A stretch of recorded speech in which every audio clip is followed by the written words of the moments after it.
오늘 요즘 연일 날씨가 장마와 폭염 속에서 우리 몸과 마음이 많이 지쳐 있는데 오늘 찬양이 우리에게 큰 위로와 힘을 주는 것 같습니다. 감사합니다. 오늘 우리가 읽은 본문 말씀은 이번 주 성서일과 복음서가 제시하고 있는 마태복음의 말씀입니다. 지난 몇 주 동안 로마서 설교를 통해서 정 목사님께서 여러 번 강조해서 말씀하셨습니다만 로마서의 주제는 이 세상 속에서 하나님의 꿈을 어떻게 실현할 것인가 하는 것이었습니다. 그것은 예수님을 모르는 초대 그리스도인들에게 하나님 나라의 비전과 복음을 어떻게 전할 것인가 하는 바울의 고민에서 비롯되었습니다. 바울은 예수 그리스도를 통해 드러난 하나님의 정의와 하나님의 꿈을 사람들에게 이해하기 쉽게 설명해야 하는 과제를 안고 있었습니다. 그래서 바울은 로마서를 비롯한 여러 서신서를 통해서 그 복음의 의미를 풀어냈고 하나님의 비전을 전하고자 힘썼습니다. 예수님께서 처음 하나님 나라 운동을 시작했을 때도 비슷한 과제가 있었습니다. 눈에 보이지 않는 하나님 나라를 어떻게 하면 사람들이 쉽고 분명하게 이해할 수 있을까? 더구나 배움이 많지 않았던 당시 민중들에게 어떻게 하면 가장 친숙하게 다가갈 수 있을까? 이것이 예수님의 고민이었을 것입니다. 그 고민 끝에 예수님께서 선택하신 방법이 바로 비유였습니다. 예수님은 하나님 나라를 보다 생생하고 이해하기 쉽게 전하기 위해서 비유로 말씀하셨습니다. 그래서 복음서에 나오는 예수님의 비유 가운데 상당수는 하나님 나라를 설명하는 이야기로 되어 있습니다. 예수님은 당시 사람들이 누구나 알고 있었던 일상의 소재와 경험을 통해 하나님 나라를 가르치셨습니다. 씨를 뿌리는 농부, 포도원에서 일하는 품꾼, 잔치에 초대받은 사람들, 누룩으로 빵을 굽는 여인과 같은 평범한 삶의 이야기를 통해 하나님 나라를 친숙하게 떠올리게 하셨습니다. 그리고 그 비유를 통해 하나님 나라가 먼 미래의 막연한 일이 아니라 지금 우리 삶 속에서 시작되고 이루어질 수 있는 하나님 나라의 현실임을 선포하셨던 것입니다. 오늘 읽은 본문 역시 하나님 나라는 무엇과 같다라는 형식으로 전해진 하나님 나라의 비유 가운데 하나입니다. 마태복음 13장에는 씨를 중심으로 하고 있는 세 가지 비유가 연이어서 등장합니다. 흔히 씨 뿌리는 사람의 비유, 밀과 가라지의 비유, 그리고 오늘 본문인 겨자씨의 비유입니다. 특별히 겨자씨의 비유는 같은 형식과 메시지를 가진 또 하나의 비유가 이어지고 있는데 이른바 쌍둥이 비유입니다. 예수님은 하늘나라는 겨자씨와 같다라고 말씀하신 뒤에 곧바로 하늘나라는 누룩과 같다라고 덧붙이고 계십니다.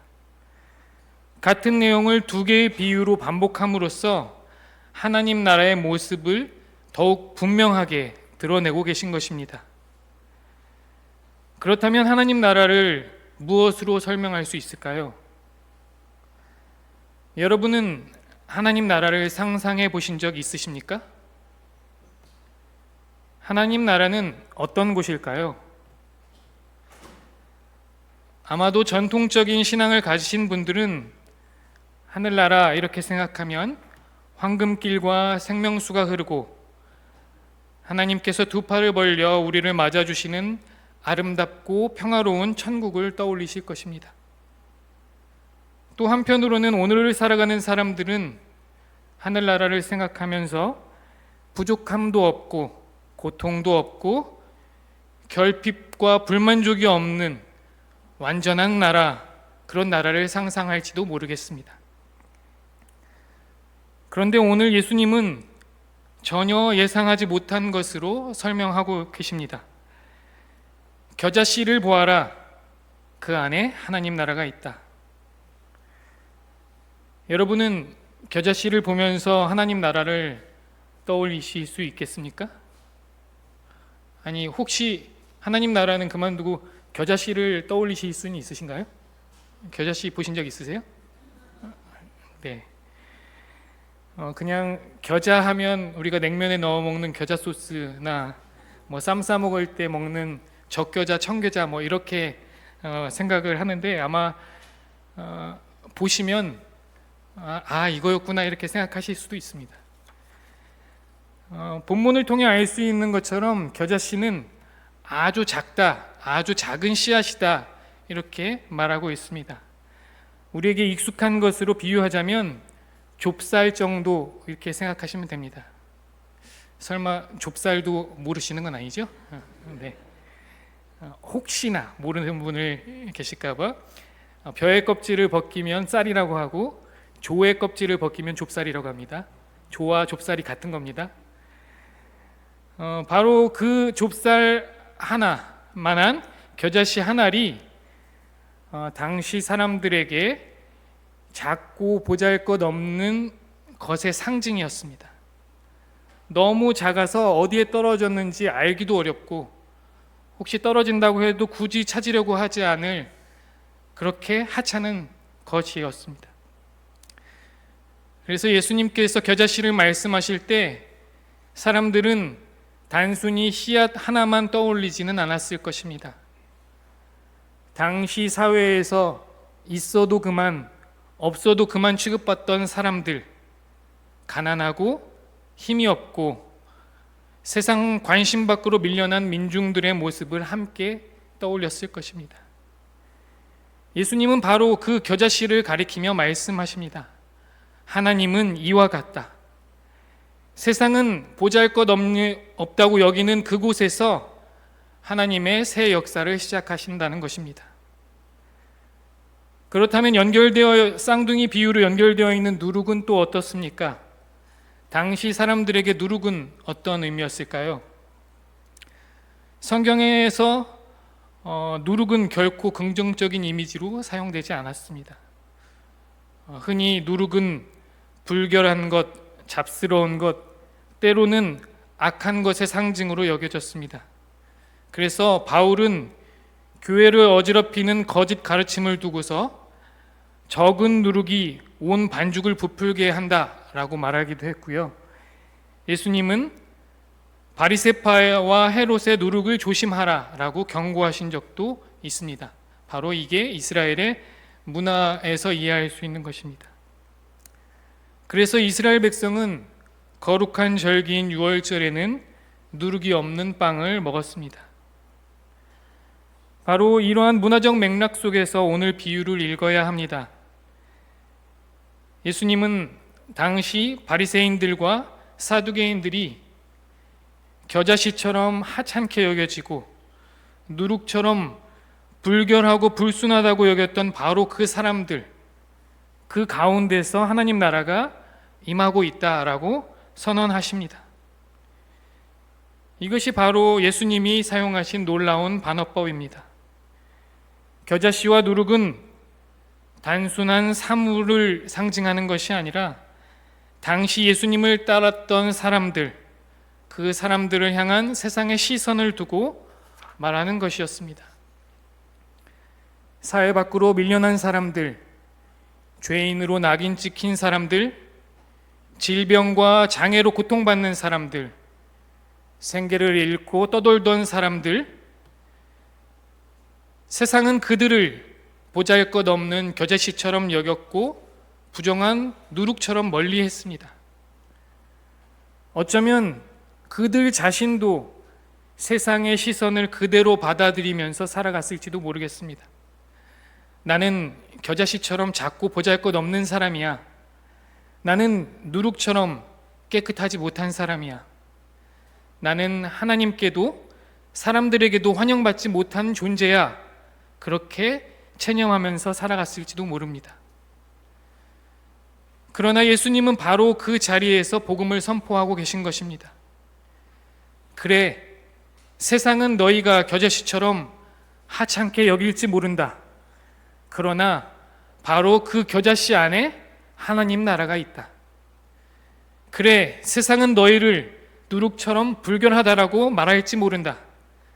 그러나 바로 그 누룩을 통해서 온 반죽이 부풀어 오르듯이 하나님 나라도 너희를 통해 세상 가운데로 퍼져나갈 것이다. 예수님은 세상이 버린 사람들 속에서 하나님 나라의 시작을 보셨습니다. 세상은 숫자가 적다고 말합니다. 너무 연약하다고 말합니다. 보잘것없다고 말합니다. 그러나 하나님은 다르게 보십니다. 겨자씨처럼 작은 사람들이 시작한 하나님 나라 운동은 이미 이 세상 속에서 자라나고 있고 누룩이 온 반죽을 부풀리듯 조용하지만 놀라운 생명력으로 세상을 변화시키고 있다는 것입니다. 지난 우리 교회의 역사를 돌아봐도 그렇지 않습니까? 우리 교회가 몇천 명, 몇만 명 모인 교회여서 민주화 운동의 핵심적인 역할을 했고 또 빈민 선교를 하고 청계천 야학을 했습니까?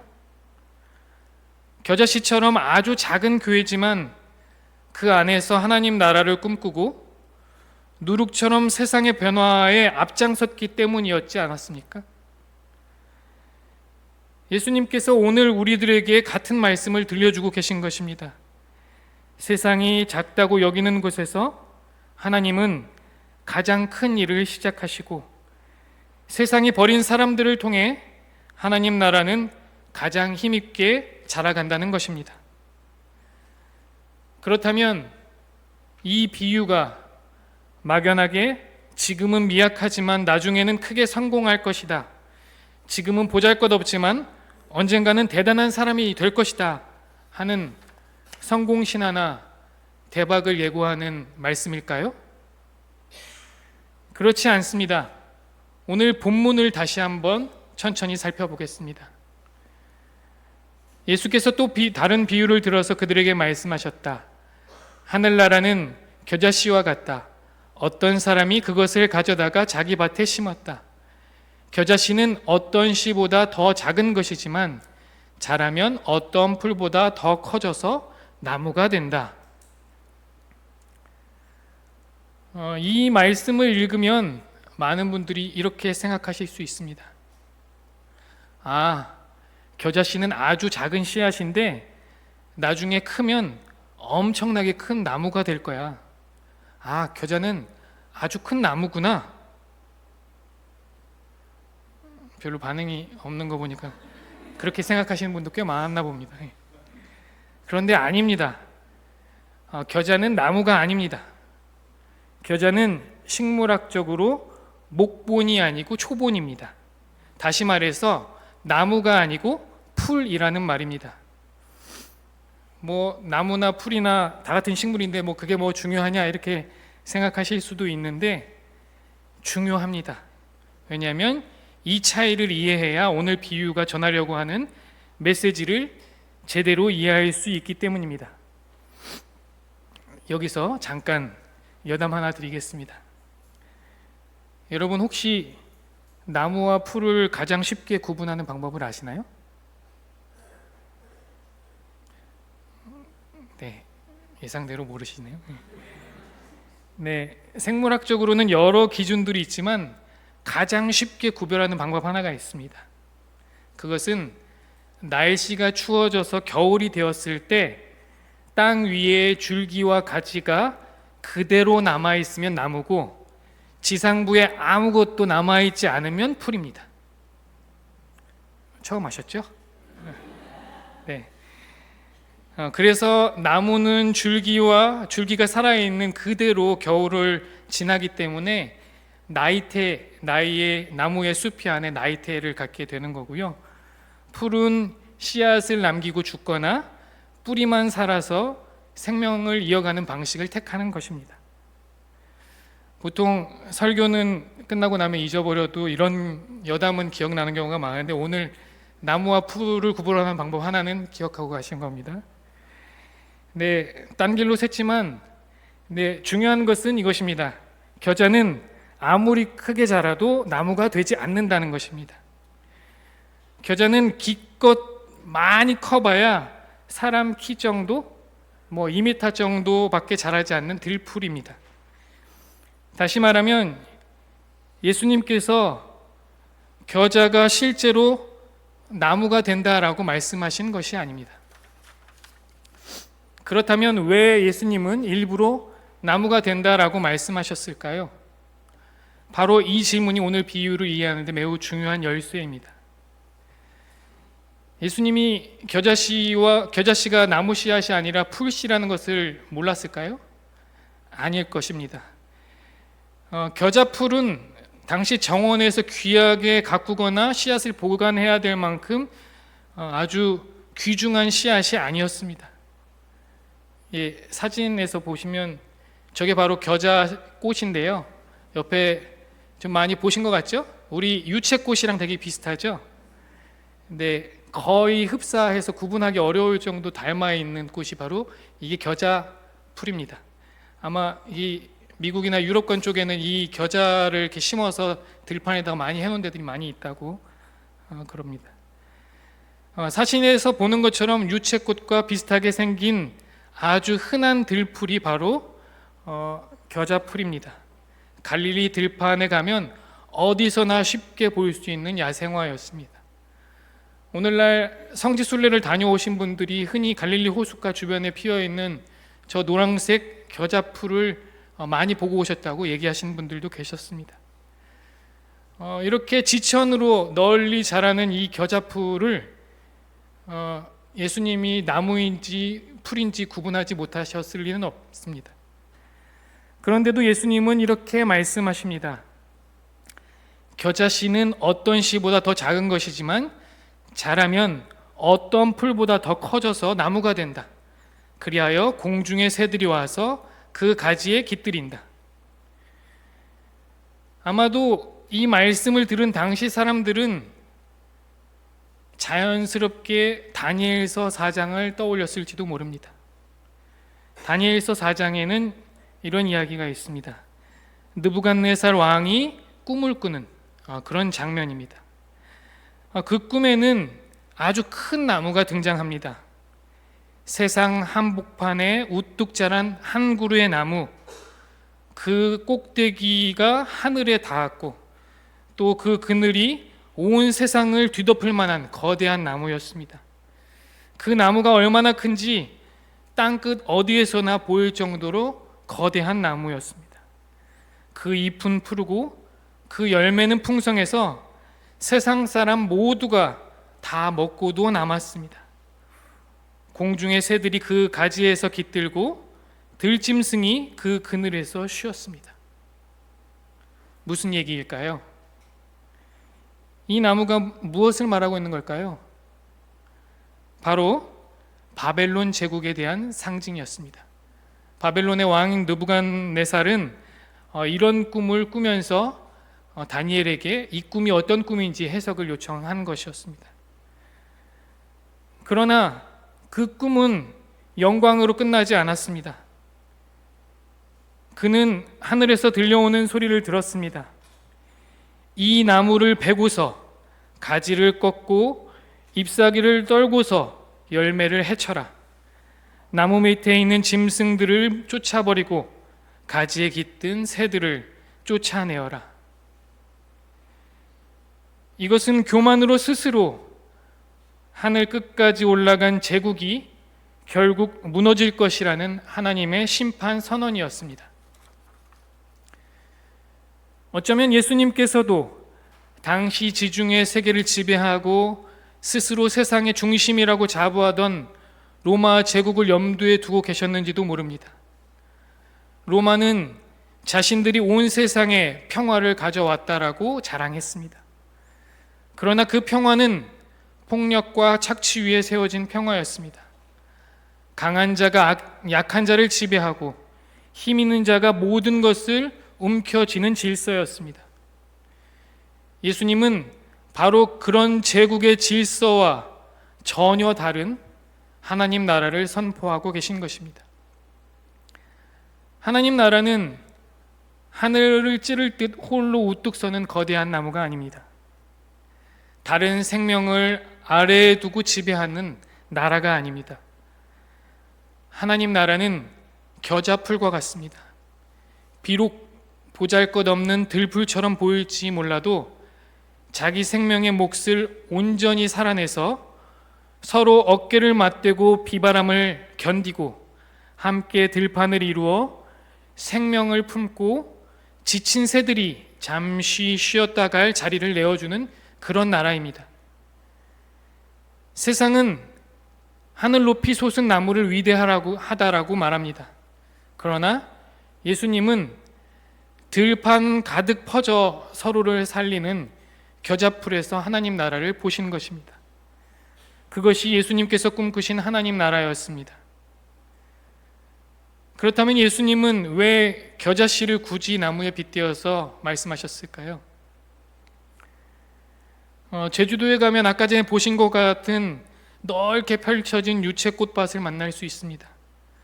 그 풍경을 보고 있노라면 웅장하게 큰 나무에서 느낄 수 없는 무언가 큰 생명력을 전해받을 수 있습니다. 마찬가지로 갈릴리 호숫가의 넓은 들판에 가득 메운 노란 겨자꽃을 한번 상상해 보십시오. 겨자꽃은 작은 풀이지만 그러나 그 작은 풀들이 끝없이 이어져서 들판을 가득 채우고 있는 모습을 본다면 그 어떤 거대한 나무보다도 장엄한 생명의 풍경을 만들어낸다는 것을 발견할 수 있을 것입니다. 예수님의 의도가 여기에 숨어 있었습니다. 겨자는 위로 크는 것이 아니라 옆으로 크는 것입니다. 혼자 크는 것이 아니라 함께 자라는 것입니다.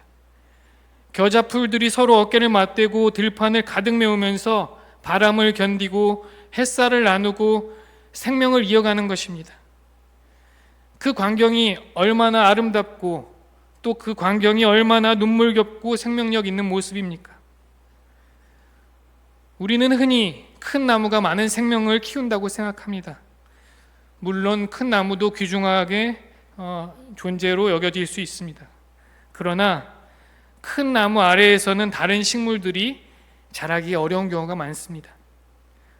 반면 척박한 사막이나 메마른 땅과 같은 곳에 가장 먼저 다른 생명이 살아갈 수 있도록 터전을 만드는 것이 바로 풀입니다. 풀은 땅속 깊은 곳에서 물과 영양분을 지표 가까이 끌어올리고 메마른 흙을 붙잡아서 다른 생명들이 살아갈 수 있는 환경을 만들어줍니다. 그래서 풀은 홀로 살아가는 식물이 아니라 다른 생명을 살리는 그런 식물입니다. 성경에 자주 등장하는 레바논의 백향목이 있습니다. 그 백향목은 위엄과 권세를 상징하는 나무입니다. 하지만 에스겔서 31장을 보면 그 거대한 나무조차 결국 잘려나갈 것이다 라고 말하고 있습니다. 높이만 자라는 나무는 결국 오래 버티지 못합니다. 그러나 겨자는 다릅니다.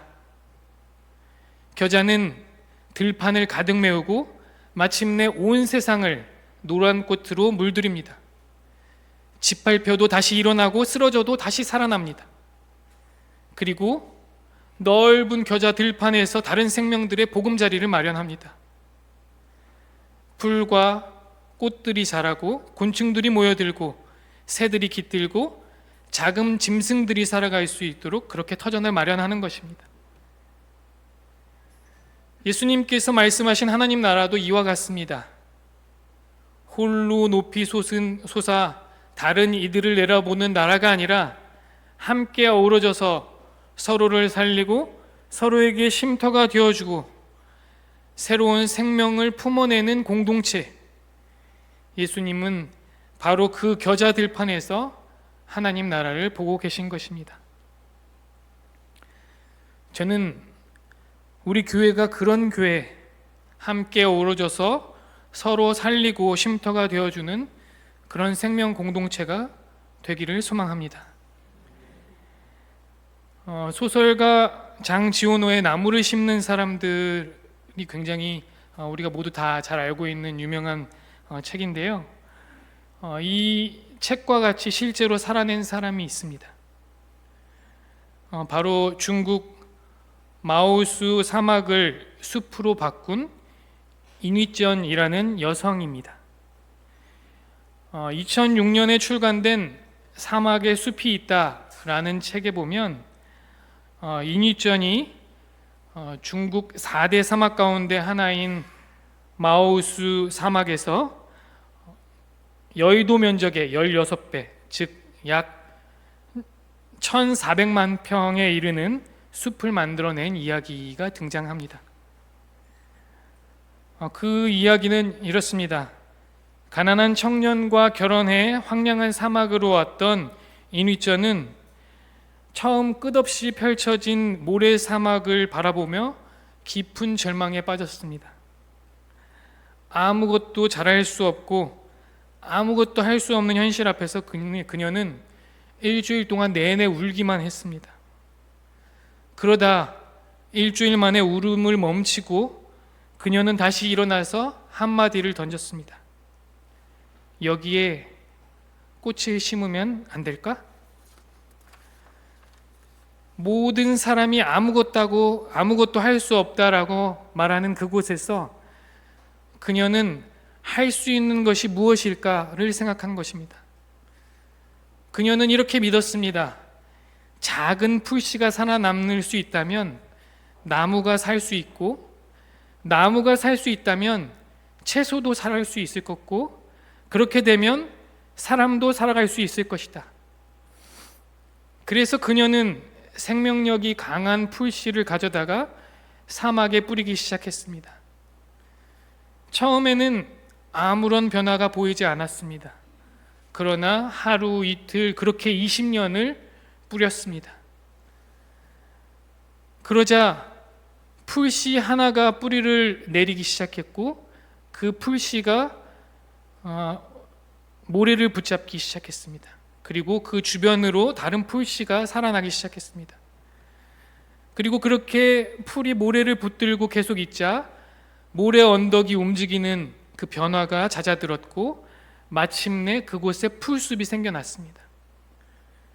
또 풀숲이 땅을 지켜주자 그곳에 나무를 심을 수 있게 되었습니다. 나무가 자라기 시작하자 한 그루 한 그루 나무가 더 많이 자라나게 되었고 그곳에 숲이 되어진 것입니다. 그렇게 하나 둘씩 심은 나무가 마침내 여의도의 16배에 이르는 거대한 숲이 된 것입니다. 황량한 사막을 숲으로 바꾼 것은 거대한 나무 한 그루가 아니었습니다. 20년 동안 포기하지 않고 작은 뿌리를 뿌린 작은 풀씨와 그 작은 씨앗의 생명력을 믿었던 한 사람의 믿음 때문이었습니다. 모두가 불가능하다고 말한 그 자리에서 그녀는 풀씨 하나를 보며 숲을 상상한 것입니다. 그리고 마침내 그 상상은 수많은 생명이 살아가는 터전이 되었습니다. 예수님도 오늘 겨자씨를 바라보며 같은 꿈을 꾸고 계십니다. 사람들 눈에는 보잘것없는 겨자씨 한 알이지만 예수님은 그 작은 씨앗이 번지고 또 번져서 갈릴리 들판을 가득 메우는 하나님 나라를 보고 계신 것입니다. 그 들판에서 새들이 깃들고 수많은 생명들이 함께 살아가는 공동체를 보고 계십니다. 바로 그것이 하나님 나라입니다. 적은 수의 사람이 모여 있어도 외롭고 의지할 데 없는 사람이 와서 쉴 수 있는 곳, 상처 입은 사람이 위로를 얻고 배고픈 사람이 함께 식탁에 앉을 수 있으며 억울한 사람이 자신의 이야기를 할 수 있는 곳, 모든 생명이 편안히 깃들 수 있는 그 보금자리, 예수님은 바로 그런 현실이 하나님 나라라고 말씀하셨습니다. 하나님 나라는 거대한 권력을 세우는 데서 시작되지 않습니다. 작은 씨앗을 하나 심는 데서, 한 사람을 품에 품는 데서, 함께 살아갈 자리를 만드는 데서 시작됩니다. 그리고 그렇게 시작된 하나님 나라는 겨자씨처럼 조용히 그리고 끊임없이 세상을 변화시켜 나갑니다. 오늘 거대한 세상에 비하면 우리는 너무나 작고 미미한 존재입니다. 세상의 거대한 문제들 앞에 서면 우리는 너무도 연약하고 우리가 할 수 있는 일이 얼마나 있을까라는 생각이 들 때도 많습니다. 그러나 예수님은 오늘 우리에게 겨자씨와 누룩을 바라보라고 말씀하십니다.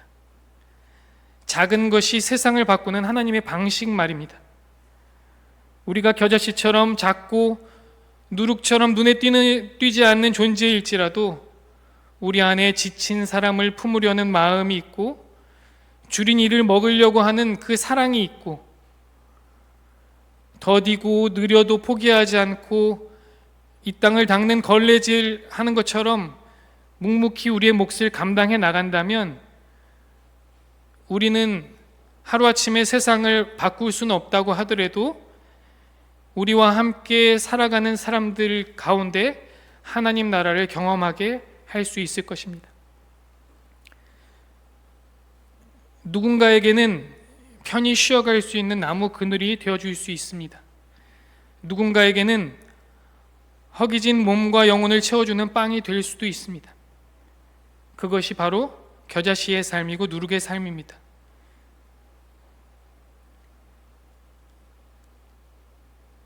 예수님은 큰 나무 하나를 세우는 꿈보다 겨자씨를 꿈꾸셨습니다. 위로만 높아지는 세상이 아니라 옆으로 넓어지는 세상을 꿈꾸셨습니다. 저는 이것이 예수님의 믿음이었다고 생각합니다. 그리고 오늘 우리가 품어야 할 믿음도 바로 이런 믿음이라고 생각합니다. 우리 교회가 이 어두운 현실 속에서 선교를 펼쳐갈 때, 우리 교회의 미래를 열어갈 때 꼭 잊지 않고 기억했으면 좋겠습니다. 우리 한 사람 한 사람이 겨자씨처럼 살아가고 누룩처럼 살아간다면 우리의 가정에서부터 조금씩 하나님 나라를 맛보게 될 것이고, 우리의 교회가 하나님 나라가 될 것이고, 우리의 지역과 우리의 세상이 조금씩 하나님 나라를 닮아가게 될 것입니다. 우리 모두가 그 믿음으로 자신의 삶의 자리에서 함께 자라고 함께 품고 함께 생명을 살리는 하나님의 백성으로 살아가기를 주님의 이름으로 간절히 축원합니다. 아멘. 이 말씀 생각하시면서 다 함께 침묵으로 기도드리겠습니다.